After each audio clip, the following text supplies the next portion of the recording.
মোটিভেশ্যন অসমৰ প্ৰিয় দৰ্শকবৃন্দ নমস্কাৰ। মানুহ কেতিয়া সুখী হৈ থাকে জানেনে? যেতিয়া তেওঁ ব্যস্ত থাকে, কাৰণ তেতিয়া তেওঁ নেতিবাচক চিন্তা কৰাৰ সময় নাপায়। প্ৰেমিক হ'বলৈ কোৱা নাই তোমাক, বন্ধু হৈ কাষতে থাকা। আগুৰি ৰাখিবলৈ কোৱা নাই তোমাক, কেৱল মাত্ৰ খেয়াল ৰাখা। শিক্ষাই আপোনাক জ্ঞান দিব আৰু আপোনাৰ চৰিত্ৰ আৰু ব্যৱহাৰে আপোনাক সন্মান দিব। কি হ'ব জীৱনত ইমান মেচুৰ আৰু পাৰফেক্ট মানুহ বিচাৰি, যদি তাত ভালপোৱাই নাথাকে? পুৰুষৰ ভালপোৱা ফুটি উঠে দায়িত্ব আৰু কৰ্তব্যত, আৰু নাৰীৰ ভালপোৱা দৃষ্টিগোচৰ হয় পাগলামী আৰু আৱেগত। চৰিত্ৰ আৰু আইনা দুয়োকে পৰিষ্কাৰ কৰি ৰাখক, নিজকে সুন্দৰ দেখিব। কোনো পুৰুষে যদি নাৰীক শ্ৰদ্ধা কৰে, তেনেহ'লে বুজিব তেওঁৰ মাক শ্ৰেষ্ঠ। ফেচবুক এটা আজব বস্তু।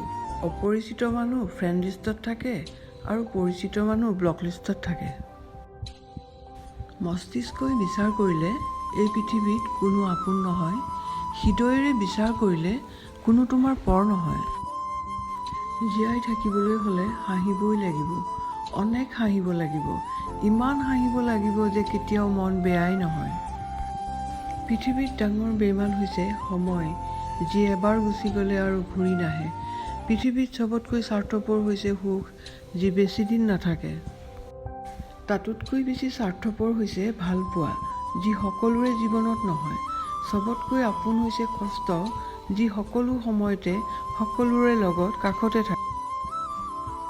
অন্যৰ প্ৰিয়পাত্ৰ হ'বলৈ অন্যক সন্মান দিয়ক, অন্যৰ কথা বেছি বেছি শুনক, নিজে কম কথা কওক। আজিৰ যুগটোৱে এনেকুৱা। জীৱনত কেতিয়াও নিজৰ গুণৰ অহংকাৰ নকৰিবা, কাৰণ পাথৰ যেতিয়া পানীত পৰে তেতিয়া তাৰ নিজৰ ওজনৰ কাৰণেই ডুবে।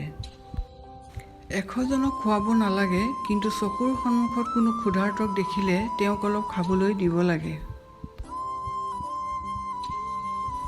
ভিডিঅ'টো যদি ভাল পালে তেন্তে লাইক, কমেণ্ট, ছাবস্ক্ৰাইব কৰিব।